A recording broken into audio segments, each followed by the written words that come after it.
Story এর শুরুতে main character বলছে এখনো আমি বেঁচে আছি। এটা অনেক বেশি মিরাকুলাস যে এখন পর্যন্ত আমি ডেথকে অ্যাভয়েড করতে পেরেছি। আমি কি এখানে থেকে কোনো প্রকারে মার্শাল আর্ট শিখতে পারবো? মেইন ক্যারেক্টার খাবার টেবিলে বসে খাবার খাচ্ছিল আর এইসব কথা ভাবছিল। মেইন ক্যারেক্টার আবার বলে, কিন্তু গার্ড কিম এখান থেকে যাওয়ার পূর্বে আমার উপর নজর রাখার জন্য আরো একটি গার্ড এইখানে রেখে গেছে। সে সর্বক্ষণ দরজার বাইরে থেকে আমার উপর নজর রাখছে। আমরা দেখতে পাই মেইন ক্যারেক্টার এর দরজার বাইরে একটা গার্ড দাঁড়িয়ে রয়েছে, তার নাম গোচান, যে কিনা গার্ড কিম এর ডিসাইপল। আমরা দেখতে পাই এই গার্ড কিছুটা রেগে রয়েছে, কেননা গার্ড কিম মেইন ক্যারেক্টার এর উপর তাকে নজর রাখতে বলে গেছে। সে ভাবতে থাকে গার্ড কিম কি এই বাচ্চার উপর একটু বেশি সফট হয়ে যাচ্ছে না, যে কিনা মার্শাল আর্ট পর্যন্ত জানে না তার উপর আমাকে নজর রাখার জন্য রেখে গিয়েছে। আমরা দেখতে পাই গার্ড কিম এবং মোচান যখন মেইন ক্যারেক্টারকে নিয়ে কথা বলছিল, গার্ড কিম বলে মোক জিওন উনকে সে হত্যা করেছে। এটা শুনে মোচান অবাক হয়ে যায় আর জোরে চিৎকার দিয়ে বলতে থাকে তাহলে আমাদের প্ল্যান এর কি হবে? গার্ড কিম বলে তুমি এত জোরে চিৎকার করছো কেন? সাথে সাথে মোচান তার মুখ বন্ধ করে ফেলে। গার্ড কিম আবার বলে চিন্তার কোনো বিষয় নেই, তোমার রোল এখনো চেঞ্জ হয়নি, তুমি তার উপর নজর রাখবে সে যেন এখান থেকে পালাতে না পারে। এর মধ্যে আমি তার ব্যাপারে অন্য কিছু ভেবে নেব। বলে গার্ড কিম এখান থেকে যেতে থাকে আর বলে তারপর একদম কড়াভাবে নজর রাখবে, তার সাথে কথা বলার সময় কোনো প্রকারে নিজের গার্ড ডাউন করবে না। গোচেন বলে কিন্তু আপনি তো তাকে পয়জন দিয়েছেন, তাই সে আমাদের কোনোভাবেই ডিসঅবে করতে পারবে না। থার্ড ইয়াং মাস্টারকে আমাদের প্ল্যানে রেখেছিলাম, তার মাত্র একটাই কারণ ছিল। তখন গার্ড কিম বলে এটা থার্ড ইয়াং মাস্টার নয়। তখন গোচান বলে সরি। গার্ড কিম বলে সে এমন কোনো ব্যক্তি নয় যে অবিডিয়েন্ট থাকবে, তার উপর কোনোভাবে চোখ বুজে ভরসা করা যায় না। সে তখন মৃত্যুর মুখে ছিল, তারপরও সে মোক জিওং উনকে কিল করার সাহস দেখিয়েছে। সে তখন মৃত্যুর মুখে থেকেও এসব করার সাহস দেখিয়েছে। অনেক বেশি ডেঞ্জারাস, অনেক বেশি ভয়ানক। তার সাথে যদি তুমি ইনভলভ হও তোমার সাথে কোনোভাবে সে ভালো কাজ করবে না। এই বলে গার্ড কিম এখান থেকে চলে যায়। গার্ড কিম এর কথা শুনে মোচান কিছু সময়ের জন্য ওইখানে চুপচাপ দাঁড়িয়ে থাকে। আবার প্রেজেন্টে শিফট হয়। গোচান ভাবতে থাকে এই বাচ্চার মধ্যে স্পেশাল কি রয়েছে, এমনকি সে মার্শাল আর্ট শিখেনি, তারপর আমাদের দেওয়া পয়জনও কনজিউম করেছে। আর রেগে বলতে থাকে কোনোভাবে আমি গার্ড কিম এর অর্ডারের বিপক্ষে যেতে পারি না। আমরা দেখতে পাই মেইন ক্যারেক্টার চুপচাপ রুমের মধ্যে বসে থেকে খাবার খাচ্ছিল এবং দরজার দিকে তাকিয়ে রয়েছে আর ভাবতে থাকে সে আমাকে বাইরে থেকে কতক্ষণ এইভাবে নজর রাখবে। গার্ড কিম এইভাবে আমার উপর নজর রাখার জন্য তাকে কেন রেখে গিয়েছে? যেহেতু আমি রুমের মধ্যে রয়েছি, এখানে কোনো প্রকারের ডেঞ্জারাস কোনো কিছু নেই, এটা একদম সেফ প্লেস, তার মানে আমার উপর নজর রাখার পিছনে গার্ড কিম এর অন্য কোনো কারণ রয়েছে। কিন্তু সে আমার সামনে শুধু প্রিটেন্ড করছে, তার মানে মোক জিওং উন এর থেকে সে তার অন্য কোনো কাজ করে নিতে চেয়েছিল। এই বলে মেইন ক্যারেক্টার একটা ক্রিপি স্মাইল দেয়। মেইন ক্যারেক্টার এর রুমের বাইরে গার্ড গোসেন নজর রাখতে রাখতে সে দাঁড়িয়ে ঘুমিয়ে পড়েছে। ঠিক তখন মেইন ক্যারেক্টার দরজা খুলে বাইরে বের হয়ে আসে। দরজা খোলার শব্দ পেয়ে গার্ড এর ঘুম ভেঙে যায়। গার্ড বলে তুমি বাইরে কি জন্য বের হয়েছো? তুমি কি বাথরুমে যেতে চাও অথবা তোমার কোনো কিছু প্রয়োজন রয়েছে? মেইন ক্যারেক্টার বলে আমি শুধু ফ্রেশ হাওয়া নেওয়ার জন্য বাইরে বের হয়ে এসেছি। আমি তোমাকে একটা প্রশ্ন করতে চাই, তুমি কি আমার সাথে আসবে? গার্ড কিছুটা বিরক্ত হয়ে যায় আর বলতে থাকে একদম চুপ করো এবং তুমি রুমের মধ্যে চলে যাও, আমার হাত ওঠাতে বাধ্য করো না আমাকে। মেইন ক্যারেক্টার বলে তোমার নাম গোচান রাইট? আমার মনে হয় না কোনো কিছু হবে যদি আমরা এটা সিক্রেট রাখি। এই কথা শুনে গার্ড মেইন ক্যারেক্টার এর কলার ধরে তাকে একদম দেয়ালের সাথে চেপে ধরে আর বলতে থাকে তুমি তোমার অবস্থান ভুলে গিয়েছো, আমাকে এভাবে বিরক্ত করলে এর ফল তোমাকে ভোগ করতেই হবে। তোমার জন্য এখন বেটার এটাই হবে যে রুমে ফিরে যাও। মেইন ক্যারেক্টার তার কথা শুনে কিছুটা সময় চুপচাপ থাকে আর বলে তুমি গার্ড কিমের থেকে অনেক বেশি দুর্বল। এ বলে গার্ড কিমকে ধরে একটা জোরে আছাড় মারে।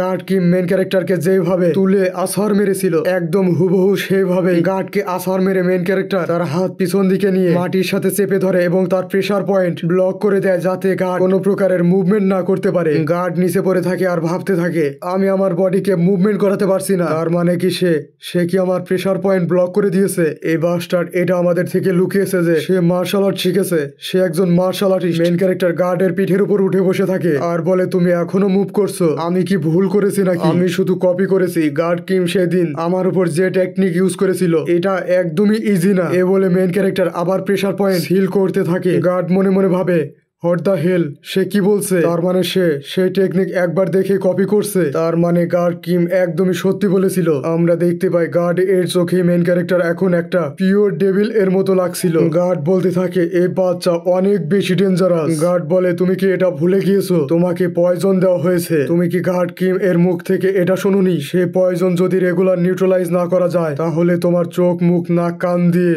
রক্ত বের হবে এবং ইনস্ট্যান্ট তুমি মারা যাবে? তুমি কি মরতে চাও? ঠিক তখন মেইন ক্যারেক্টার গার্ড এর মুখ চেপে ধরে। গার্ড বলতে থাকে, বাস্টার তুমি কি করতে যাচ্ছ? মেইন ক্যারেক্টার বলে, পয়জন। আমি ভুলে গিয়েছিলাম। এই বলে মেইন ক্যারেক্টার তার আঙুলের উপর একটা বাইট করে এবং সেখান থেকে রক্ত বের হতে থাকে। সেই রক্ত গার্ড এর মুখ চেপে ধরে মেইন ক্যারেক্টার গার্ডকে খাইয়ে দেয়। গার্ড তার নিজের গলা চেপে ধরে আর বলতে থাকে, পয়জন এখন আমার ইনার এনার্জি সার্কুলেট করে এই পয়জনকে আমার শরীর থেকে বের করতে হবে। মেইন ক্যারেক্টার বলে, আমি সব রকমের পয়জন পান করেছি। আমি যখন বাচ্চা ছিলাম ঠিক তখন থেকে আমার গ্র্যান্ডফাদার যত রকমের পয়জনাস হার্বস ছিল সেসব হার্বস ইউজ করে পয়জন বানিয়ে আমাকে খাওয়াতো, যার কারণে আমার শরীরে থাকা সমস্ত রক্ত সমস্ত ব্লাড পয়জনাস হয়ে গিয়েছে।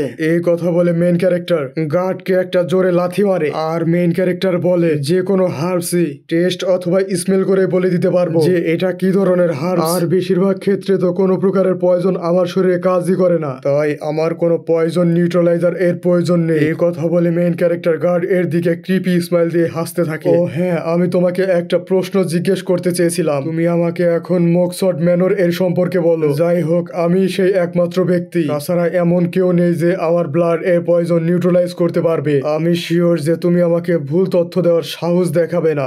গার্ড মনে মনে ভাবতে থাকে, সে একটা ডেমন। আমাদেরকে মোকসড ম্যানর এর মেইন হল দেখানো হয় যেখানে ম্যানর মাস্টার শুয়ে রয়েছে। সে অনেক বেশি পরিমাণে অসুস্থ। আমাদেরকে মোকসড ম্যানর এর লিডার এর নাম বলা হয়, যার নাম ম্যানর মাস্টার মোক ইডান। ম্যানর মাস্টার এর সাইডে ডক্টর তার ট্রিটমেন্ট করছে। সে বলে, ম্যানর মাস্টারকে কি আদৌ সুস্থ করা সম্ভব? আমি আমার সমস্ত জ্ঞান এবং এক্সপিরিয়েন্স ইউজ করেছি তার উপর। আমার জানা সকল হার্বস আমি তাকে খাইয়েছি, কিন্তু তারপরও আমি তার অসুস্থতার কারণ জানতে পারিনি। ম্যানর মাস্টার, আপনি এখনো আপনার পিছনে আপনার সাকসেসর চুজ করে যাননি। ম্যানর মাস্টার এর 4টা সন্তান রয়েছে, কিন্তু সে অসুস্থ হওয়ার পূর্বে সে কাউকেই তার সাকসেসর এর সিটে বসায়নি। মোকসড ম্যানরে এখন বর্তমানে ঝড় আসার পূর্বে যে একটা শান্ত আবহাওয়া সৃষ্টি হয়, সব দিকে শুধু তাই বিরাজমান রয়েছে। যদি কোনোভাবে ম্যানর মাস্টার এর মৃত্যু হয়, ভাইয়ে ভাইয়ে যুদ্ধ ঘোষণা করবে মোকসড ম্যানর এর হেড এর পজিশন পাওয়ার জন্য। তার প্রথম সন্তানকে একটু বেশি ভালোবাসে। কে জানে সে তার প্রথম সন্তান এর পজিশন পাওয়ানোর জন্য কি ধরনের প্ল্যান সিকিউর করে রেখেছে। ঠিক তখন ডক্টর এর পিছনে কেউ একজন আসে আর বলে, ম্যানর মাস্টার এখন কেমন আছে?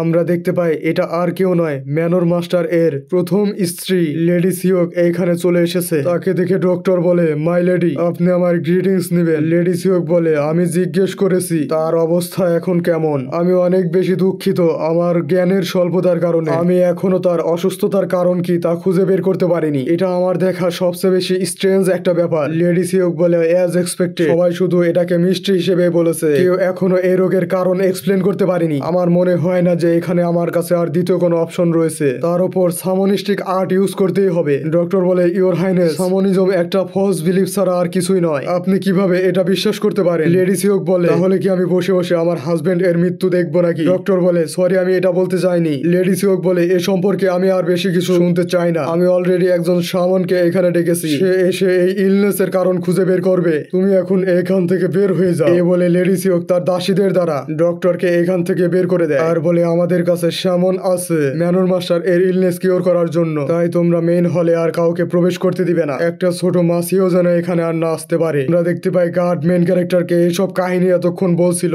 গার্ড বলে, এই ছিল মকসড ম্যানর এর কারেন্ট সিচুয়েশন। মেইন ক্যারেক্টার বলে, আমি বুঝতে পেরেছি। অলরাইট, আমরা কি এখন এখান থেকে বাইরে যেতে পারি?